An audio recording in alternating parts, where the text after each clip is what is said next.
All right, welcome in everyone, ready for another deep dive. Today we're tackling something that, let's face it, is relevant to all of us eventually. Staying active as we get older, the whole golden years thing. Yeah, the golden years. So we've got some excerpts here from a piece called Senior Health, Staying Active in Later Years. And you may be thinking, okay, I've heard it all before, exercise is good for you. But this source, let me tell you, goes way deeper into some really specific benefits that I think might surprise you. Oh, absolutely. We're not just going to rehash why being active matters, but more importantly, we're going to really dig into how to make it something you actually enjoy doing, not just another chore on that never-ending to-do list. Make it sustainable. Yeah, exactly. And this piece, it doesn't waste any time with the usual stuff about exercise is good for you. It gets right into the actual science and highlights these surprising benefits, specifically for seniors that go beyond like just the physical fitness stuff. Okay, so what kind of surprising benefits are we talking here? Give me an example. So one that really jumped out at me was the research on cognitive decline. There's a study cited in here that shows that regular physical activity, get this, can actually reduce the risk of cognitive decline by up to 40%. Whoa, 40%. Yeah, that's pretty huge, right? Yeah. It also goes into the connection between exercise and mood, how it can be really effective at managing anxiety and depression symptoms, things that, can unfortunately become more common as we age. That is fascinating. I know for me, if I get a good workout in, I always feel better afterward. But I never really thought about it as a way to prevent cognitive decline down the road. It's like an investment. It's amazing, isn't it, how connected the physical and the mental really are?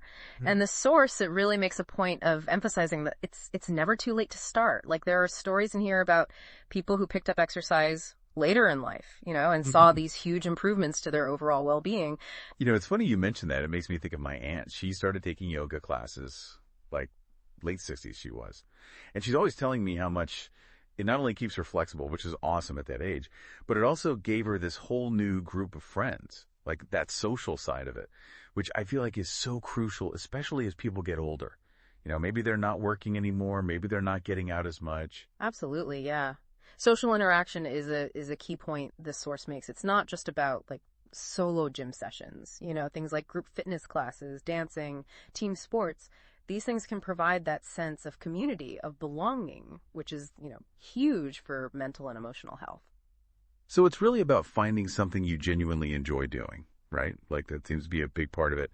The source mentions a bunch of different options, but what about someone who's never really been that active? Where do they even start? That's such a good question. And the source actually gives some pretty practical advice there. It stresses starting slow, listening to your body. It's not about jumping into this crazy intense routine that you're going to hate. It's about finding something, anything that sparks your interest, even if it seems small, like daily walks, gardening, whatever. I love that. Just celebrate those small wins, right? Yeah. And then build up from there. Like that saying, journey of 1,000 miles begins with a single step. Exactly. And it's not just about physical stuff either.